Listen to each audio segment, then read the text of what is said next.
দুই বন্ধু, হালুদা আর ফেলুদা। তো রাস্তায় হঠাৎ দেখা। তো বলছে, হালুদা বলছে ফেলুদাকে, কি রে, তোর ছেলে কোন ক্লাসে পড়ে? বলে, আমার ছেলে 5-এ পড়ে। ফেলুদা হালুদাকে বলছে, তোর ছেলে কোন ক্লাসে পড়ে? আমার ছেলে 4 অব্দি পড়েছে, তারপরে পড়া ছাড়ান দিয়ে দিয়েছি। বলে, কেন রে?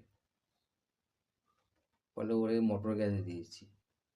মোটর গ্যাসে কাজ করবে, যে পয়সা হবে সেই পয়সা ব্যাংকে জমবে, আমি ওর পিছনে পড়া বাবদ যে টাকা খরচা করব সেই টাকাটাও ব্যাংকে জমাবো।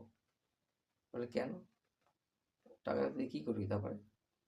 বলে, কেন, ও মাস্টারি চাকরি করবে। বলে, কি পড়াশোনাই জানে না, ও আর মাস্টারি চাকরি করবে? হালুদা বলছে, হ্যাঁ, মাস্টারি চাকরি করবে।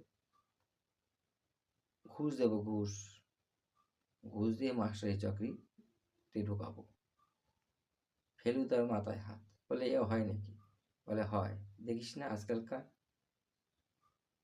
বলে, চাকরি চলে যাবে, কোর্টে বিচার হবে। বলে, কোর্ট? ও কোর্ট লাস্ট পর্যন্ত হাইকোর্ট সুপ্রিম কোর্ট হবে, লাস্ট পর্যন্ত ওই মানবতার কারণে আমার ছেলেকেই মাস্টারি চাকরিতে রাখবে। এই শুনে তো ফেলুদা মানে অবাক।